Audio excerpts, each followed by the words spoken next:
It's November 8th, and as I shared with you last night, what's coming soon to a theater near you is the Hebrew in One Day class. So you're going to learn to read and write the language of our Messiah. And that's going to be held I've got a room reserved, thanks to Pastor Chuck, at the Commons area, which is at the Banker's Coffee Shop. It's downstairs, and it's a huge room with a kitchen, bathroom, and everything that we're going to need for the day. And I'm going to Zoom it. I'm not going to record it, but for people who want that, then they're going to be able to do A, B, and C. So we'll start at 9 in the morning, and then we'll go to noon, and then we'll take a lunch break for potluck, and then from 1:30 to 3. Then we're going to learn how to write the language. And then from 3 to 5, then we're going to do what I'm going to call Hebrew Olympics. So if you can't come physically, which I know there's some people coming up from Kansas City, if you can't and you just want to participate, then you could still say, hey, I want to participate, and Zoom. I'm going to charge $10 per person. That's going to pay for printing of the materials. And then whatever extra money there is, that I'm sending that overseas to people like John Akuti and Kashif and Moses and Pastor Kumar and Robert Batira in Africa and Sarah Islam and the different things that I've got going on in different places around the world. So there's no money going into my pocket. It's all going overseas or paying for the fee. And it's going to be a blast. You will learn it. And the way you learn it, you'll just go, wow, if I'd have known it was that easy, I would have done it years ago. Now, that doesn't mean you're an expert, because somebody texted me and said, well, I've been studying Hebrew for a long time, and you can't teach it in one day. Oh, sure, you can teach it easily in one day. You can't master any language in a lifetime, especially the language of Hebrew, especially when you pull in the Gematria, so especially when you pull in the Paleo-Hebrew, especially when you pull in all the nuances of it, and then the vocabulary on top of that. But the purpose behind it is to actually be a part of the prophetic fulfillment of Zephaniah chapter 3. In Zephaniah chapter 3, he says, in the last days, God's going to restore his pure language. His pure language is Hebrew. There's no ifs, ands, buts about it. And that's why, if you noticed, I had two Hebrew letters on here, the Aleph and Tav. That's Yeshua, the Alpha and the Omega, the beginning and the end. So if you want to participate in that, then that'd be great. All right, commercial is done. Shabbat Shalom.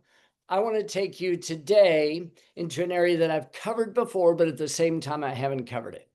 Every year we go through a particular passage, I want to share with you something that I'm pretty confident I haven't shared with you before. And in the process of that, I wanted to be as pertinent to you as possible, not for the sake of winning Friday night Trivia Pursuit Bible Edition. I'm not concerned about, do you know this, that, this, that, this, that, this, that. I want to know, how are we doing on our walk? Because if I'm not conforming my life to those truths, then the intellect really doesn't mean much. It actually does the exact opposite, because if I'm thinking it, I think, well, I'm already doing it. And then if our life isn't doing anything, I'm not going to hear, well done, good and faithful servant. And for me, I want to hear, well done, good and faithful servant. Not good thought, not good intention, well done, good and faithful servant. That's what I want to be able to hear. And I think that's what you want to be able to hear also. Well, in this week's Torah portion, Vayera, and he appeared. This is the time where the Lord is going to appear to Abraham in multiple ways. Last week, Abraham was circumcised. He circumcised himself, the 318 men in his house, Eliezer, and now and Ishmael. Now, in this chapter 18, he's sitting in his tent, anticipating visitors to come and to see him. That's why he's at the tent door, because he's always ready to be hospitable to welcome people into his house.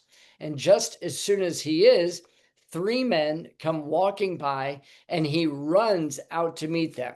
And as we talked about on Monday night Zoom call, We emphasized how the seed of Abraham is quick to go and to serve, quick to go and show hospitality, quick to do the things that need to be done to make sure that the guests are there, quick to designate into the lives of people responsibilities. Okay, that's why when we saw, to one of the servants, he said, hey, you go fetch some water so that the feet can be washed. Okay, you go do it. I'm going to go and take this, boomity, boomity, boom. Then you're going to go do this, boomity, boomity, boom. And so the seed of Abraham is good at delegating. Leadership is all about training, modeling, allowing them to do it, and even failing, and then encouraging them so that they can do it on their own. That's called discipleship. That's the cycle of discipleship. You tell them what to do. You show them how to do it. You give them the opportunity to do it. And then you spur them on as they do it on their own. And you give minor corrections if need be. And or you just support them however they need to be. That in itself alone is worth just stopping the recording and then meditating on that all day long. Okay, let me think about my own relationships as the seed of Abraham. How good am I at delegating? How good am I at teaching? How good am I at showing? How good am I at letting them do it? Somewhere in the mix, the ball gets dropped. People like me are really, really good at teaching, but am I good at showing? Am I patient and encouraging enough to teach them well enough to where they're willing to do what I'm expressing that comes from Scripture? And then watching them repeat the entire cycle. That's the seed of Abraham. And we saw that in chapter 18. So chapter 18 deals with Abraham in the process of rescuing Lot. He's already done it once. And as we talked about on Monday night, I emphasized to you how, because the question was asked, well, when's enough enough? I mean, how much do I give? I mean, how much do I just keep bending over backwards and keep doing this and doing this? Well, everybody's going to be different. But Abram took Lot because Lot's father passed away and now he's an orphan boy without a father. So Abram takes Lot underneath his wings. They both leave with Abraham's wife, Sarai. They both leave the Ur of Chaldees to go down into the land of Canaan, but there's a famine in the land. And so they head down to Egypt. While they're in Egypt, they gain tremendous amounts of wealth. They come back up out of Egypt, but the problem is now there's conflict. Abram being Abram, he says, look, I don't want conflict. If you want to go this way, go that way. If you want to go this way, go that way. And the choice was made by Lot to go this way. And he chose the well-watered plain of Sodom, and he pitched his tent towards Sodom.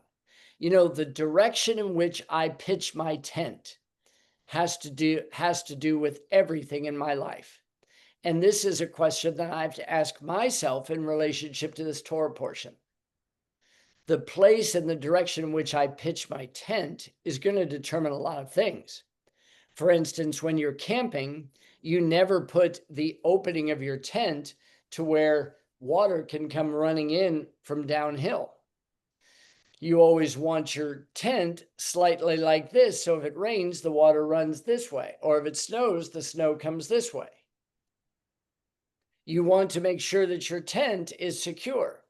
And whenever you unzip your tent, you want to make sure that it's not facing all the other tents so they can't see you in your pajamas early in the morning. And you are facing whichever direction. Whatever choice you're making every day, you're making a choice on which direction you're pitching your tent. And if you're pitching your tent towards Sodom, then it's not going to be long you're going to be in Sodom. Because where you put your focus is where you're going to become. And that's exactly what happened to Lot. Now, there's a battle going on in Genesis chapter 14 between the 4 kings in the valley and the 5 kings, and they're going head to head. Abram, he takes his 318 men trained in his house, and he goes and he enters the battle to find out that Lot has been taken captive by the king of Sodom. So he goes and rescues Lot. And in the process of rescuing Lot, the king of Sodom says, I'll tell you what, take all this money, but just give me the people. And he goes, I don't think so, Tim. And then he comes back, and then we have an encounter with Melchizedek. And with Melchizedek, he says, okay, I'll be more than happy to do this and this and this. Okay, and I'll give you a tithe, Melchizedek, because Melchizedek greeted him with bread and wine, which is really the essence to what we call the Lord's Supper, which is really the whole reason why on a Reb Shabbat, so many families do the bread and the wine. And there's much to that story. So he receives the bread and the wine from Melchizedek. He gives a tithe into the hands of Melchizedek. In chapter 15, he says, okay, I've rescued Lot, but the kings are still alive, and I think they're going to come for my hide. And God says, don't worry about it. I'm your Lord. I'm your God. I'm your exceeding reward. I'll be your shield. I'll be that. Well, how is that going to be if I don't have an inheritor? I mean, the only one I've got is this Eliezer in my house. And God says, no, you're going to have a child. And I'm going to address this afternoon in the Zoom calls to make it as practical as possible. When in 2 Kings chapter 4 and in 1 Kings chapter 17. So when we look at this scenario, we go, okay, God says, I promise you, you're going to have a seed. So here's what I want you to do. I want you to go get these animals. I want you to cut them in half. And I want you to protect the offering and make sure that nothing happens to it. Because the fowl of the air are going to swoop down. They're going to try to pick at the offering here, the covenant agreement, the Brit, and you're going to have to keep them away. And then, of course, the smoking furnace goes right through the middle of it. And I didn't address this in great detail last week. However, I did address it to emphasize to you that this isn't an unconditional covenant, number one.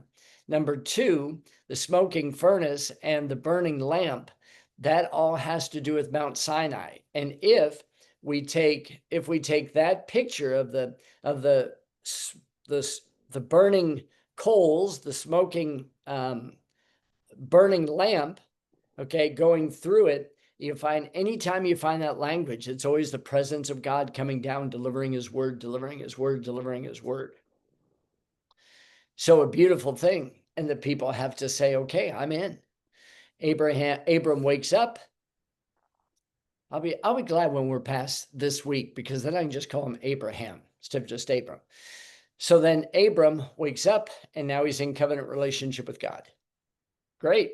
Chapter 16 comes along. He's still wondering, what am I going to do? God says, don't worry, I'm going to give you a son. That's when Sarai goes in with Hagar, says to Hagar, go into my husband, go ahead and marry him, go ahead and become his wife, have a child with him, birth it unto me, everything will be good. The conflict between Sarah and Hagar leaving the house, Hagar having to come back, the birth of Ishmael, chapter 17, after 13 years of who knows what was going on in their house. I don't know.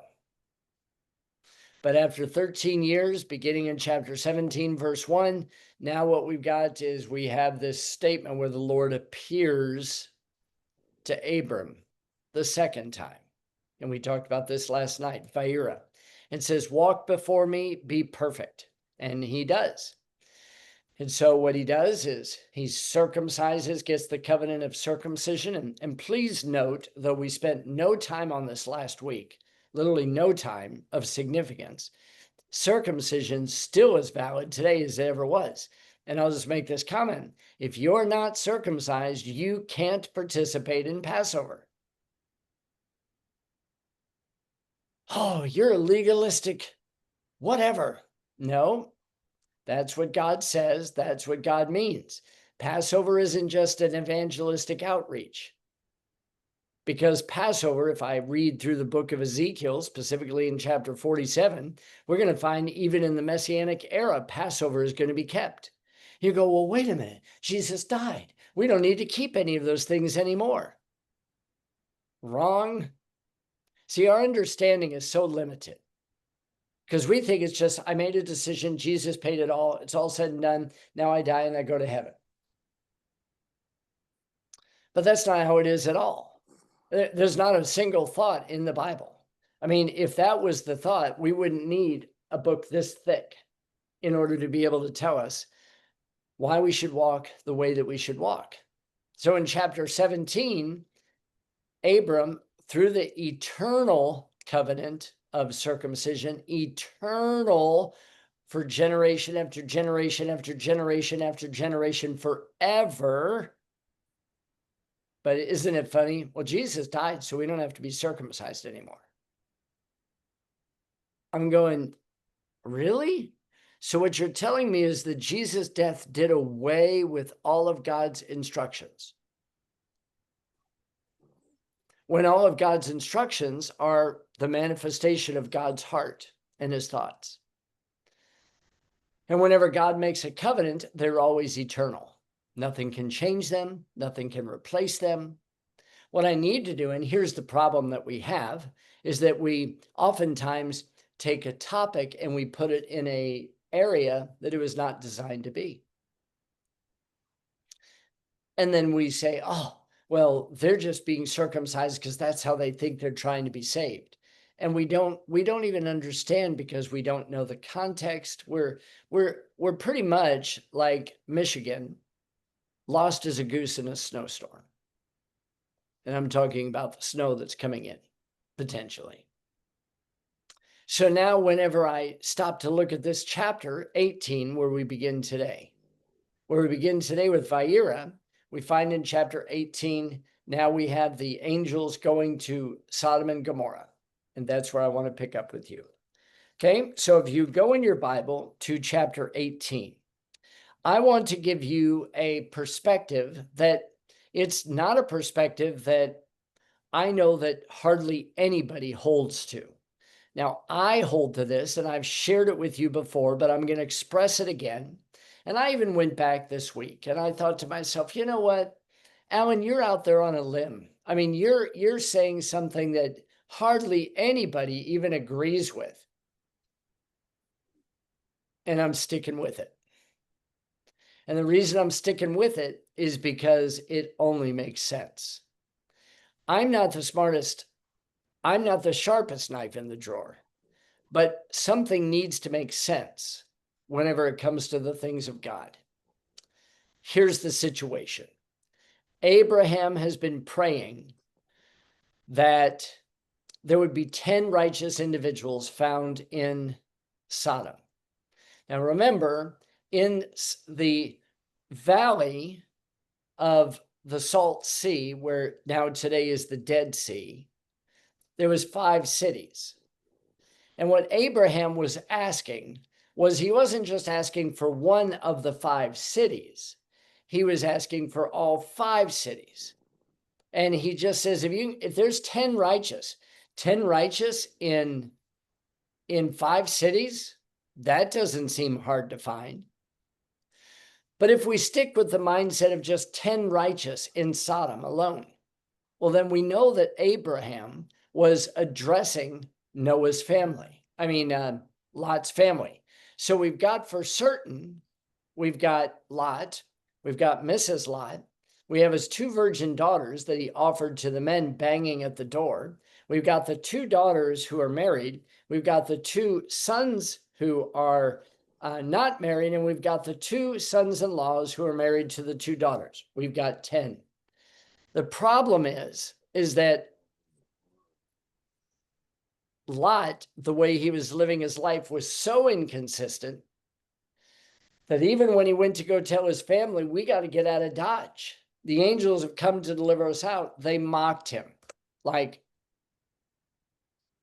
what? Now you're going to get all spiritual on us? It's crazy. And I addressed that last night. Definitely worth going back and listening to. Okay, so now we pick up in chapter 18 after Abraham has said, okay, we're going to go for 10. Last verse says, and the Lord went his way as soon as he had left communing with Abraham, and Abraham returned to his place. Okay, so Abraham has now walked these angels to the way to go to Sodom, and he's bargaining with God. He's praying for God. He's interceding. And then as soon as he's done and the Lord leaves him and goes back, well, then Abraham goes back to his place, Hamakom, the place. He goes back to a place of safety because what he does is he separates from Sodom and Gomorrah. He led the angels as far as he's going to go. He's already given his time to Lot. He's already discipled Lot. He's already encouraged Lot. He's already done everything with Lot. But Lot continues to keep choosing to go back in Sodom. And then Abraham just has to take his hands off and says, up to you, whatever you're going to decide, boy. But I've taught you, I've trained you, I've provided the wealth for you. I've given you every opportunity. I've rescued you from the kings. And now you're choosing to go back into Sodom. Okay. Now, when he goes back into Sodom, what we don't see in the story is Lot gets married. And Lot marries a Sodomite woman. He wasn't marrying an offspring of Abraham. Abraham doesn't have any females in his house. Abraham just has a Sarah and an Ishmael and a Hagar. So we know that he's not marrying into Abraham's family. So he marries a woman who's a Sodomite. And as you read in the morning study, the Sodomite was very, very interesting because it wasn't that they just were involved in sodomy, the way that we express it today, with sexual perversion. It was that they were proud, arrogant, thought they knew everything, had wealth, had good looks, had nice home, had nice cars, had planes, had nice vacations, had all the different stuff. And they refused to let anybody come in. They refused to let anybody come into their community. And if they did, they'd rape them, beat them, make an example out of them to where other people would not want to come. And if I told you all the things that they did, you would just go, oh my stars, I can't believe it. And we are being, I'll just make this comment boldly, we are being trained through social media, through movie, through sport, through all the different things that we do to become just like Sodom. Because as it was in the days of Lot, so will it be in the coming of the Son of Man. People are going to be eating, drinking, and marrying, and everybody's going to be doing their own thing. And they're just going to attach God's name to it. And they're going to say, oh, look, our life is like the Garden of Eden. Because remember, that's what Sodom was. Sodom was like the Garden of Eden. It was beautiful. It was amazing. It's like those dream vacations that you only see on, those advertisements where the crystal clear waters and the beautiful waterfalls and the lush vegetation and the amazing resorts and all the different things, the things that you would save years to be able to go and do. Those people had it every single day. Same mentality that's going on in America today. We're rich. This is directly connected to Revelation chapter 3, where the people, they've got everything that they need. But Yeshua, speaking to the church at Laodicea, in chapter 3, beginning in verse 14, he says, you guys think that because you've got this and that and this and that you're really well off, but I have to tell you, you're actually poor, miserable, blind, wretched, and naked. So you might want to go back and rethink about your thinker about what you're doing, because you're going to stand before me one day and you're going to be naked and ashamed, and it's not going to be a good thing because we don't have any clothing to clothe us. And you need to be clothed in the righteous garments of the saints. You got to have action. You got to have evidence you've actually done something to impact the world. Okay, so now Lot is there and he receives these two guests, picking up in chapter 19. Chapter 19, now he says, and there came two angels to Sodom in the evening, and Lot sat in the gate of Sodom. And I expressed to you on Monday night what this picture is that, within a city, there would be a gate on the outside, and then there'd be an opening in between. Oh, pretty much similar to about the width of this dining area, 10 to 15 feet. And then there would be a place for the judges of the city to sit up above, so they would be protected. And the only way you could get up there is with a ladder. So you'd go up there, and that's where all the matters of the city were judged. And whenever anybody came in, they had to be approved by the judges. So our digital IDs is nothing new. Nothing new. Don't panic over your digital IDs. The government knows everything about you. They know more about you than you know about yourself. They know every penny you have. They know where you spend it. They know how you spend it. They send you through algorithms on your phone feeds. They know everything about you. People are freaking about the digital currency and the digital IDs and the digital. I go, look, spend more time in the book. Keep your ears open. The Father's going to give you wisdom, but don't get inundated with the freakazoid mindset of all the things that are going on. They've been doing it to you for decades. Now it's just asking permission. Will you allow us to do it? They've been doing it for decades. They've been doing facial recognition for decades. They've been doing fingerprints for decades. We just ever since this thing came out, you've been a slave and you're no longer even your own. It's crazy. So I just want to encourage you, don't go into freakazoid mode about everything.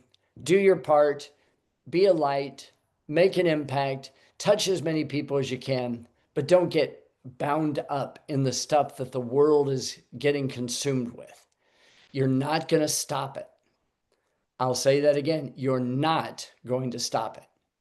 You can influence, but you're not going to stop it. I mean, Trump, he makes an executive order. It doesn't matter what you think. The people in Congress and Senates and the House, all the different things, they're not asking your permission to do things. They're creating bills on their own. They're not saying, oh, this is what our people really need. No, they're making decisions. You're not voting on those. It's crazy. You've got a few, and we've got Britt on the line, who her and Court are directly connected in Oregon. And you know what they're doing? They're doing their best to impact people to pass bills that will actually impact the lives of people in Oregon. And maybe one day it'll go nationwide. But you're not going to stop some things. There's too much garbage going on. You need to make sure that what you're doing is exactly what God's calling you to do. Lot is sitting in the gate. Lot's the mayor of Sodom. I call him the mayor of Sodom. He's the big dog. And how did he get there? Because he had lots of money. He was an outsider. He was a Hebrew of all things. What's he doing in Sodom? It's a good question. So now in chapter 19, he says these individuals come, and like Abraham, he bows his face towards the ground. So there's certain characteristics that Lot has which match Abraham. So here come the three strangers to Abraham, and he bows down, falls on his face. Here's the two strangers that come to Lot, and he falls down upon his face, like Abraham, like Lot. And there will be things like Abraham showed hospitality, Lot will show hospitality. There's characteristics that are good. Now, this is going to be an important part. I don't want to just have parts of my life look like Abraham's for the sake of appearance. I want my life to be like the seed of Abraham so that whoever blesses me will be blessed and whoever curses me will be cursed. That's what I want. I don't want to just have enough stuff to be able to people, it pacifies people to be able to say, oh, he's spiritually connected to Abraham. No, I want them to say, that dude is the seed of Abraham. He's hospitable, he serves, he prays, he gives, he's not without flaw, but he doesn't stop moving forward into levels of maturity. Lot starts doing the things that are great. He bakes some unleavened bread, they eat it. Okay, they're getting ready to lay down, but in verse 4, the city of the this is crazy. This is our society, so get ready. So in verse 4, it says they're getting ready to go to bed, and the men of the city, all the boys, all the kids, all the adults, they're on there banging on Lot's house. Let us in. Let us in. Give us those two men. We want to know them. Doesn't take a rocket scientist to know what they're wanting. And they called to Lot and said, hey, give them to us. And Lot went out of the door to them, and he shut the door after him. So Lot's going out the door and saying, men, countrymen, lend me your ears. Listen, don't do so wickedly. You go, wait a minute, Lot, aren't you like the cream cheese within the city? And now what you're doing is you're trying to tell these people that they shouldn't do this? Doesn't make any sense. Then he goes on and says, verse 8, look, I've got two daughters who've never known a man. Do whatever you want to do with them. Really? There's our righteous Lot. Oh, my stars. Thankfully, the men didn't want the women. Okay, then he says, and they said, verse 9, Lot, stand back. This one came into sojourn and he needs to be a judge. Now we'll deal worse with you than with them. And they pressed sore upon the man, even Lot, and came near to breaking down the door. These guys are passionate about doing what they're doing. They'll do anything they can to get their agenda. But the men put forth their hand and pulled Lot into the house to them and shut to the door. Boom, boom. Now watch what ends up happening. And there's a lot to this fact that the angels reached there, they rescued Lot, and then they shut the door. Anytime you find the door being shut in Scripture, that's a pretty significant reality. You don't want to be on that side of the door. You want to be on this side of the door. The last time we saw a door close, a door was shut by the hand of God, was Noah and the flood. This door is going to be shut, and there's going to be a flood of wickedness that's exposed with the fire that comes down. It's coming again, by the way. And so they smote the men that were at the door with a great blindness, both small and great, so that they wearied themselves to find the door. Now, I'm not a rocket scientist, but you know what? If I was completely blind and you drop me off at the end of the drive leading up to this cottage, I'll guarantee you I could find the door to this cottage. I might crawl on my hands to make sure I stay on the gravel part of the road. But the men are there at the house. It's not like they're, 300 yards away. They're there at the house. But their blindness was so much they couldn't even find the door. Welcome to America. And it's increasingly getting more blind. And you know what the sad news is? And I'm gonna make this statement because I'm going to be quoting directly from Peter in 2 Peter chapter 1, verses 10 and 11. Believers in Jesus, in Yeshua, who aren't diligently adding into their faith virtue, knowledge, self-control, perseverance, godliness, brotherly kindness, and charity, they've become blind, and they are nearsighted, and they've forgotten that they were purged from their old sins. What was taking place with the men of Sodom is what's happening within Christianity. And I'll tell you the reason why it's happening. It's not because there's not a bunch of preachers. It's not. In fact, I praise God that there's more and more and more. He'll use them all. But this little instrument right here is one of the most diabolical things in the world. I mean, literally one of the most diabolical things in the world. It's opening up, and we're venturing off into our own private worlds of fantasy, of whatever. And God's going, man, you've got all these tools at your disposal and you're ignoring me because you're so consumed with everything else. We're becoming blind. We can't even find the door on how to get in to obtain the protection by the angels that are about to bring destruction. That's where things are heading. I mean, look no further than New York's new mayor. Look no further. I mean, either those people up there are the dumbest people in the world, or the election's rigged. Probably both. And why people are staying up there, I don't know. But then again, where can you go? Well, you know what? Instead of running, it's time to start shining. It's time to stand up. It's time to shine. You know, we've seen small pockets of people standing up and shining for the Lord, making an impact and pushing away, then pushing back the darkness. These guys couldn't even find the door. And they're already there at the house. Do you get it? As it was in the days of God, so it will be in the coming of the Son of Man. And you say, oh, I mean, that's nuts. I mean, that's crazy. And it is crazy because that's where we're at.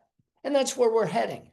That's why I tell people, I go, I don't know what's really going on behind the political scenes. I'm not completely ignorant, but I'm not spending 24 hours a day trying to figure it all out. There's work to be done. Let's shine the light because we care for the people, because we know, as it was in the days of Lot, so it'll be in the coming of the Son of Man. This is the days of Lot right here. Now notice what happens. So the men said to Lot, this is verse 12, is there anybody here besides you? Your sons-in-laws, your sons, and it's plural in Hebrew, so that we know that there's at least two, and your daughters that you have in the city. And he says, for we will destroy this place. Now, don't forget, there's Mrs. Lot, and then there's the two daughters that are married. So we've got these 10 individuals. We've got Lot, Mrs. Lot. We've got two sons-in-laws. We've got two daughters. We've got two virgin daughters, and we got two sons. We got 10 individuals. Do you have any here besides this? And he responds and he says, after he says, because we're going to destroy this place because the cry of them is waxed great before the face of the Lord, and the Lord has sent us to destroy it. And I wrote to you about this morning. The cry is great. You know what I'm finding? I can't go anywhere without the cries of people. Well, first of all, my cries. I'm crying out to the Lord, but I'm looking at people who are eating, drinking, and marrying. And they're doing all their things, but you say, well, why are they doing it? It's their form of crying out to the Lord. It's like, I don't know what to do except to keep doing what I'm doing. I'm destroying myself, I know, but I'm crying out. I don't know what to do. I need somebody to help me. I need somebody to show me the light. I need somebody to bend over backwards. I need somebody to do this. The cry of the people was horrible because peer pressure is just mind-boggling, powerful. So he says, verse 15, and when the morning arose, time's up, ladies and gentlemen. When the morning arose, when the sun comes up on the horizon, when the mercies are made new, when the mercies are made new for some, the destruction is going to be evident for the others. Time's up, boys and girls. Then the angels hastened Lot, saying, arise, take your wife, your two daughters which are here, lest you be consumed in the iniquity.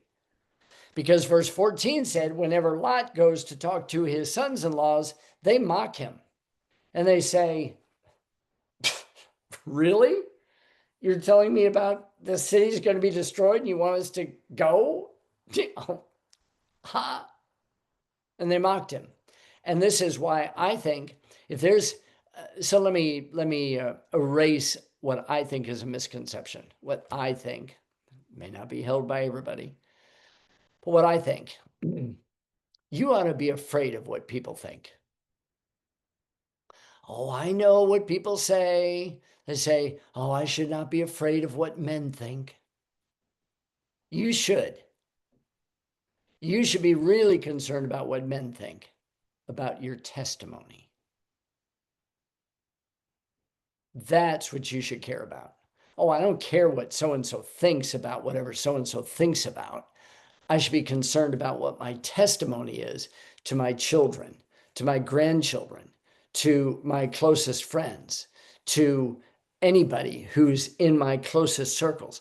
That I should be concerned about, because when Lot is getting ready to be forcibly removed out of Sodom, he goes to talk to his sons-in-laws, who you would think he would have a really, really good relationship with them, because they have married his daughters, who've all been born in Sodom, by the way, and raised in Sodom, by the way, and have learned the ways of Sodom, by the way.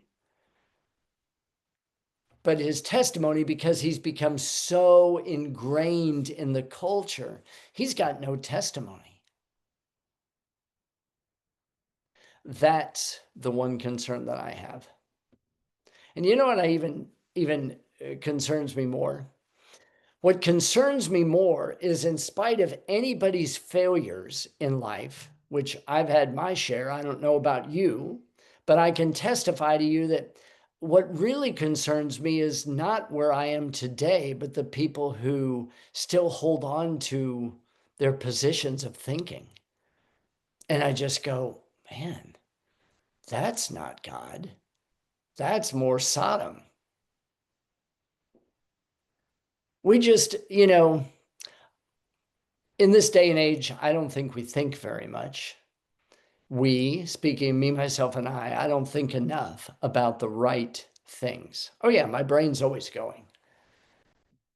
But I don't necessarily think about the right things as much as I should. But people like you encourage me, and I keep moving forward. Not going to stay still, not going to be stagnant. So look at what happens in verse 16. And while he lingered, you may have noticed that a couple of days ago in the morning study, I drew attention to this word, he lingered. And above it, there's this lightning bolt shape, which is called sheshelet. A sheshelet in Hebrew, it's in every Hebrew text in the world, a sheshelet. And you say, well, why is that sheshelet there? What does that mean? It is a moment of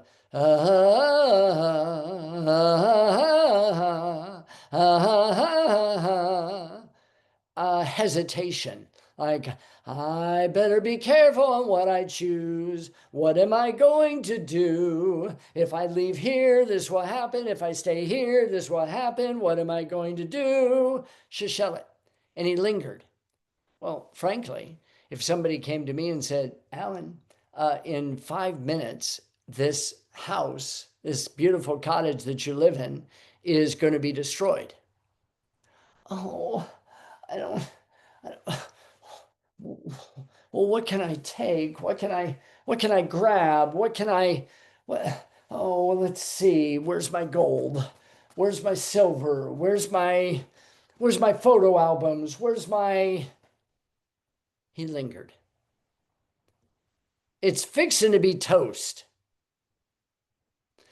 But you know what's crazy?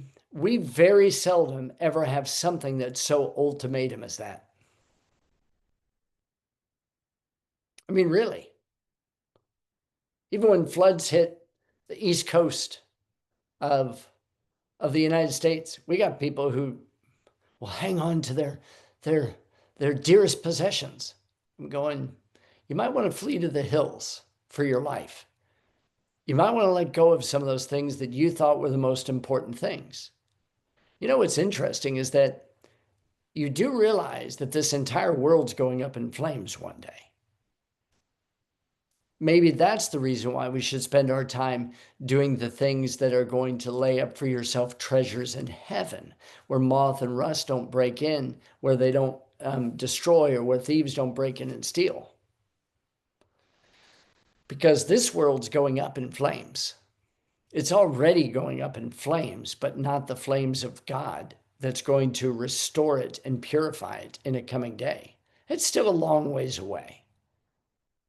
But it's spoke to us so that we'll think about what is the highest priority, like Shabbat.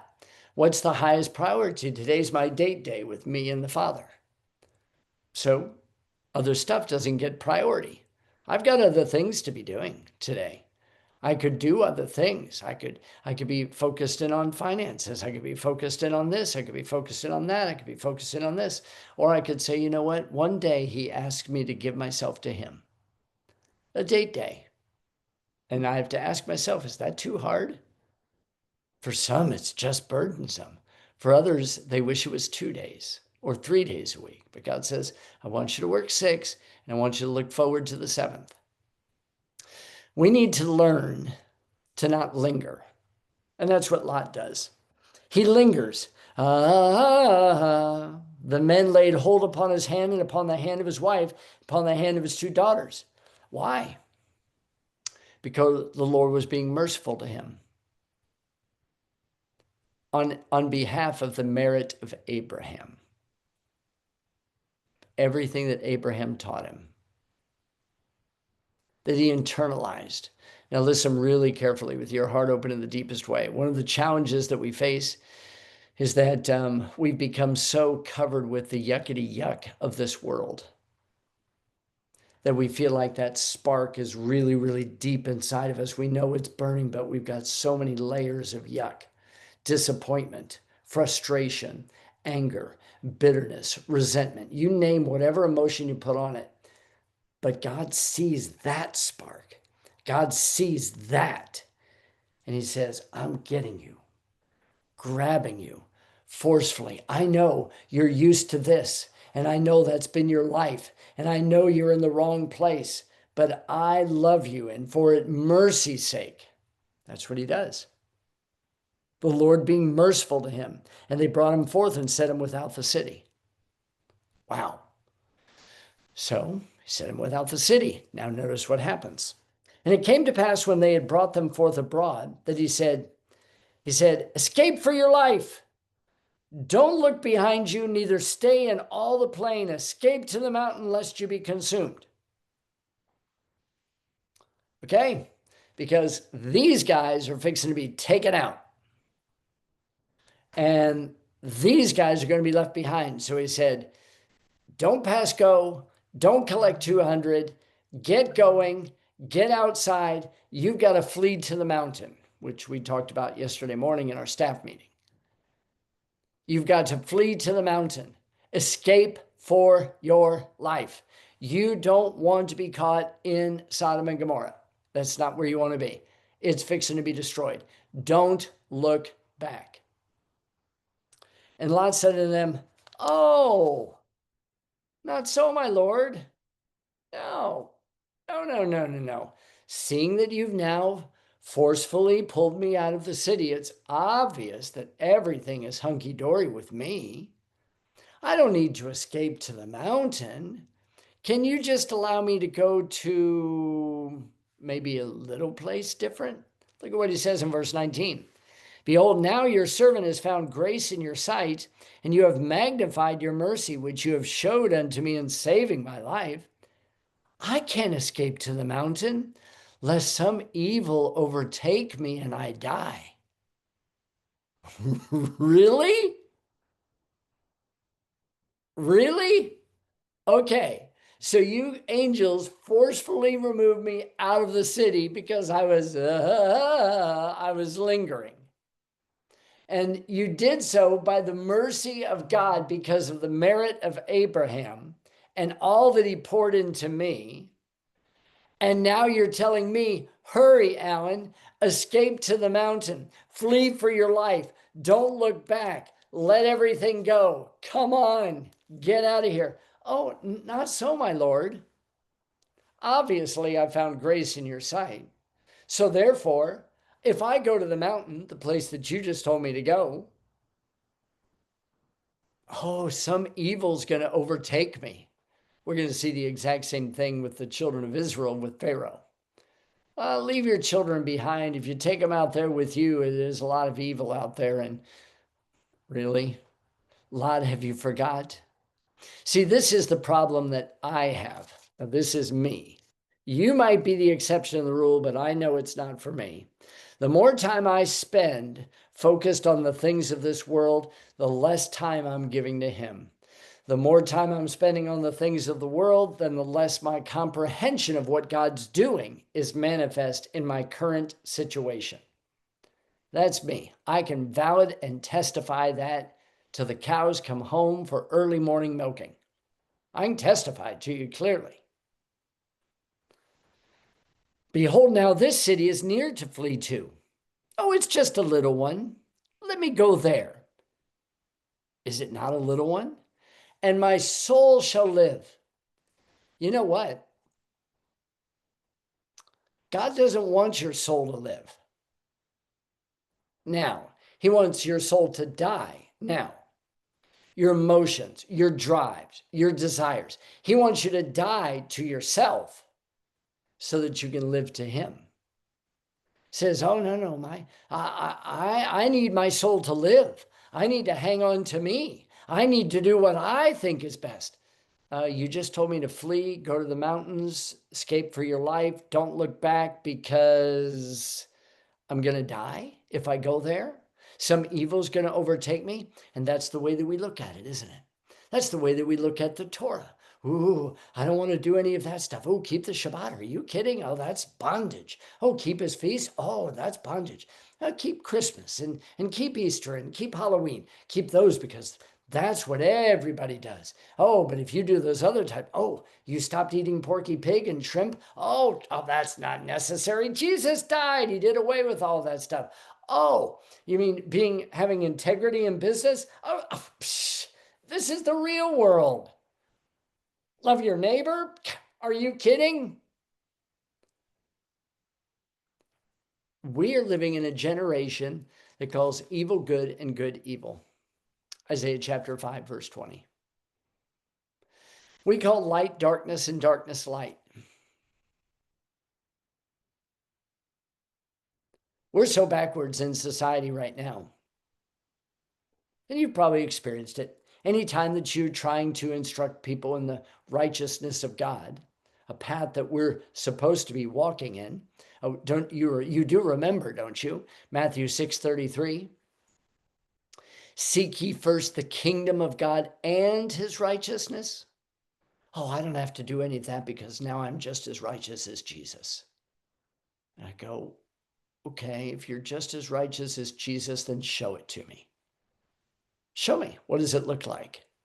Well, it doesn't matter what it looks like. I'm covered with his righteousness. Show me.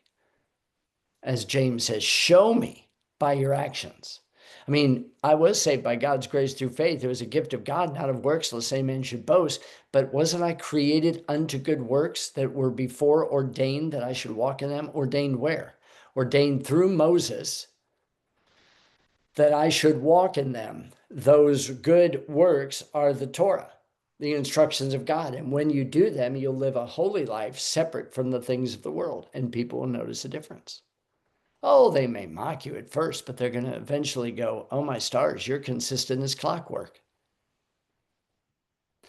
So Lot is not in his right mind. And he said unto him, see, I've accepted you concerning this thing also, and I will not overthrow the city for which you have spoken.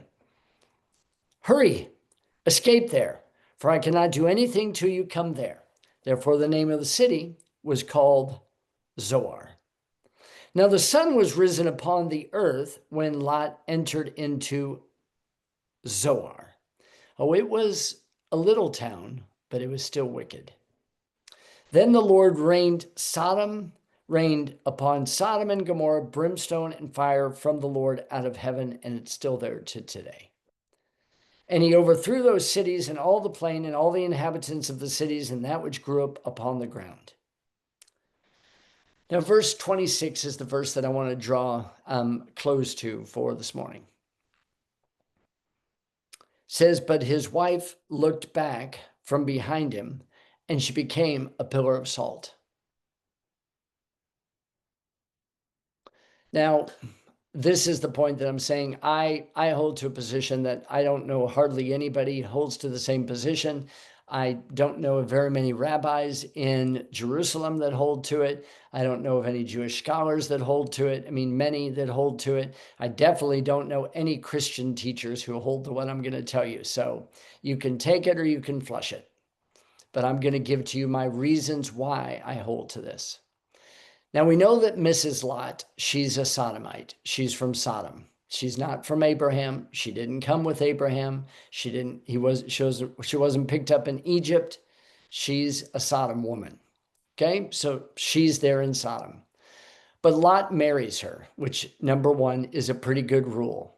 This is one of the reasons why the Apostle Paul says, don't be unequally yoked together with unbelievers. So don't yoke up with people who aren't doing the same as you, walking the same life. Oh, you can survive. As I told you the other day, this was in our staff meeting, I emphasized that there are three essentials to a fantastic marriage. Number one, good communication. Number two, good sexual intimacy, not just attraction, lust, sexual intimacy. And number three, interdependence. I need you, you need me. You have all three of those, you have a good relationship. You have two of those, you have a good relationship. Okay, but I long for a great relationship. You have one of those, you can survive. You have none of those, you're up a creek without a paddle. So for some reason, Lot marries Mrs. Lot. They end up having children. They end up having 8 children. And we have 2 sons-in-laws. So we've got a total of 10 individuals within the house. Sorry, 6. Okay, 6 children. And then 2 adults and 2 sons-in-laws. Okay, they've got 6. Now, in the midst of it, some of this has rubbed off. Some of this Abraham stuff has rubbed off on the family. And I think it's rubbed off on Mrs. Lot.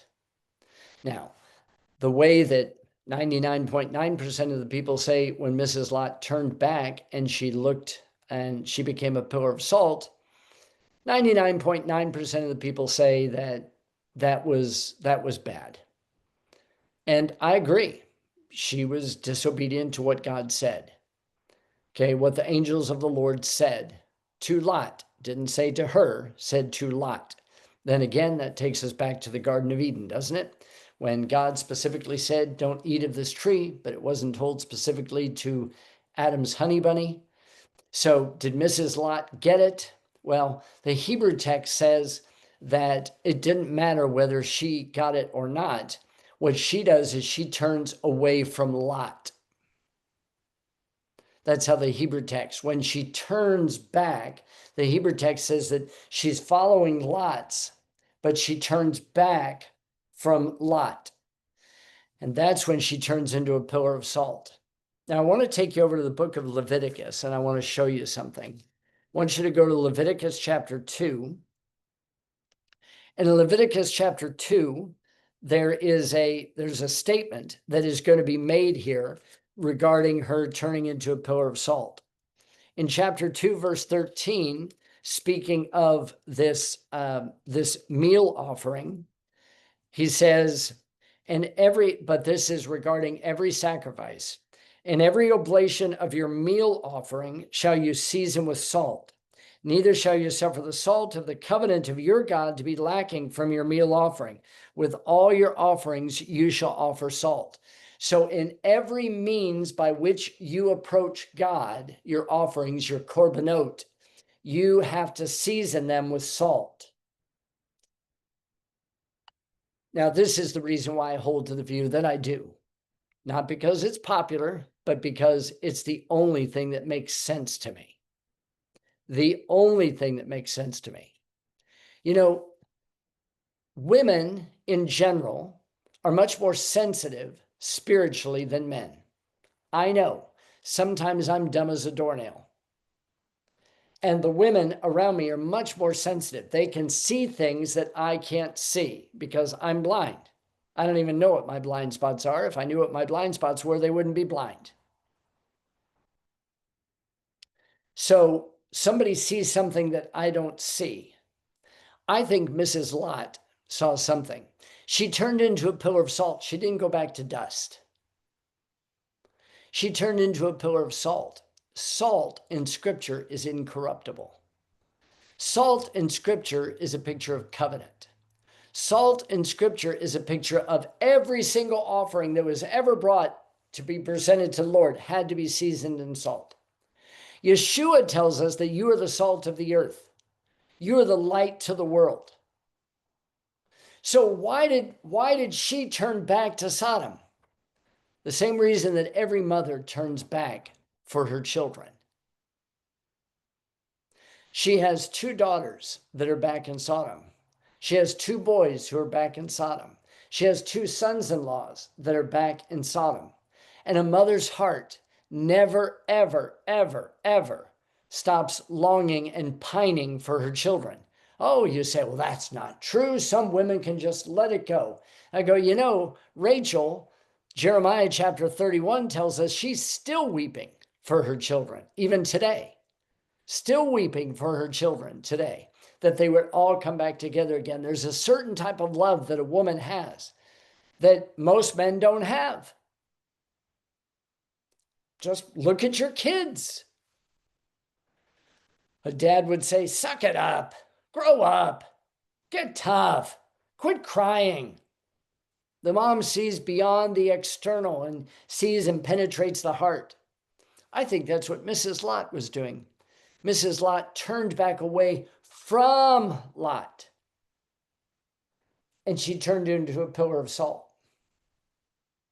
You know, the angels, when they said, don't look back, didn't tell him what would happen. They didn't warn ahead of time.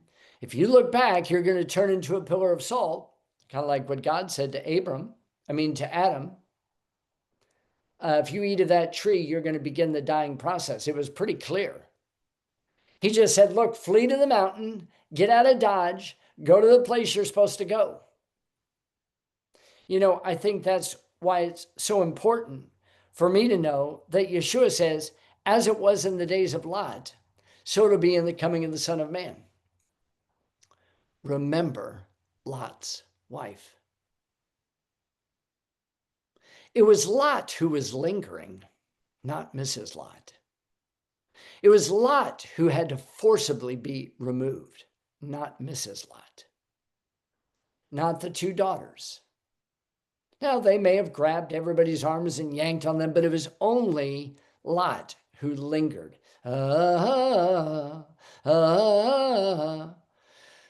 But oftentimes what will happen is the woman will follow the husband because that's what she's supposed to do. But the husband doesn't even want to go to the mountain. The husband wants to go to another one of the cities. And the angels say, okay, if that's what you want, if you don't want the best and you want to settle for second best, if you want chopped liver, yeah, it's still meat, but it's not the same as prime rib. It's not the same as that good tenderloin cut.